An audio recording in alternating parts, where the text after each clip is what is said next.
Last week we spoke about making use of an estate agent, but what if you'd like to go the route of selling or renting property yourself? Here to help us weigh up all the options is Simon Bray, the CEO of Private Property. Simon, so good to see you once again. You too. I'm so happy that we're talking about this because I would like to know, selling property yourself versus using an estate agent, what is the difference? Well, you know, we've got a unique history as a property website. We started off just listing, private sales, guys that wanted to do the whole process themselves.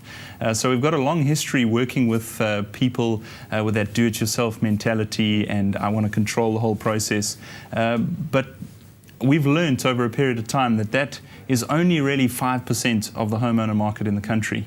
Even today, after all these years, only 5% of the listings on private property are in fact for sale by the homeowner themselves.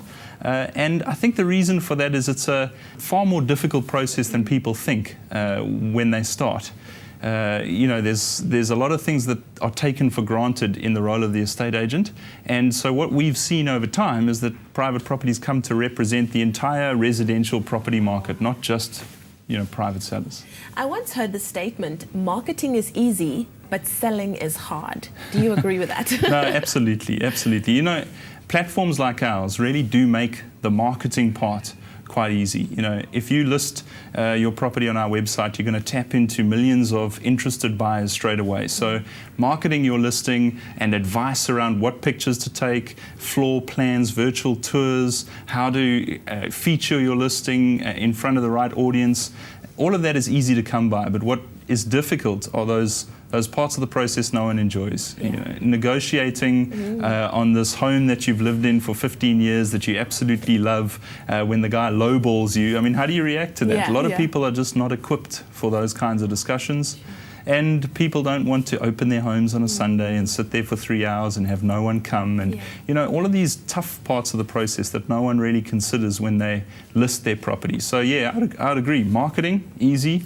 Actually closing the sale is the hard part. Definitely the hard part. Okay, so let's get into the meaty stuff. What are the pros and cons of selling your property yourself? Yeah, you're putting me on the spot here.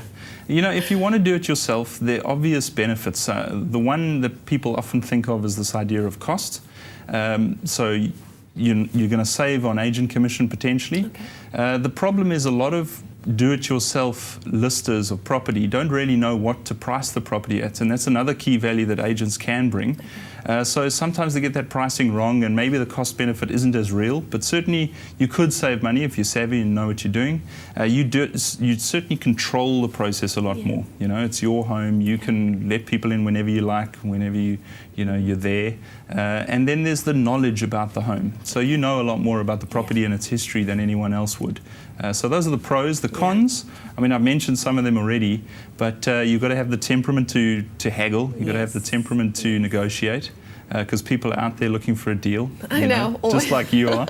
And you've got to realize that it's a time-intensive thing. The average time on market in South Africa is between 6 and 8 months for a property. So you can't expect it to just happen overnight. And I think people do lose patience with the property sales process when they're doing it themselves. Simon, have you ever come across a scenario where a client is trying to sell a property on their own, but then they get inundated with calls from agents who are trying to get them to give them the property to market? Yeah, absolutely. And sometimes people get irritated about that, but I see it quite differently.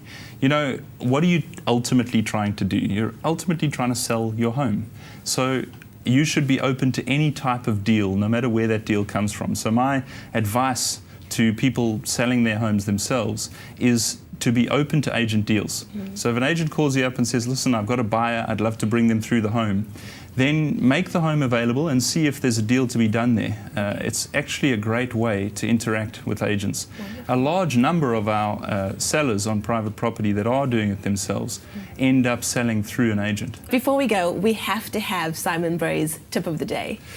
Well, I mean, this tip is easy. Selling yourself is perfectly possible, but realize that you need to have the time and the temperament to do it. It's not just plain sailing. #Enough said. Thank you so much, Simon. Well, ultimately, it comes down to a personal choice.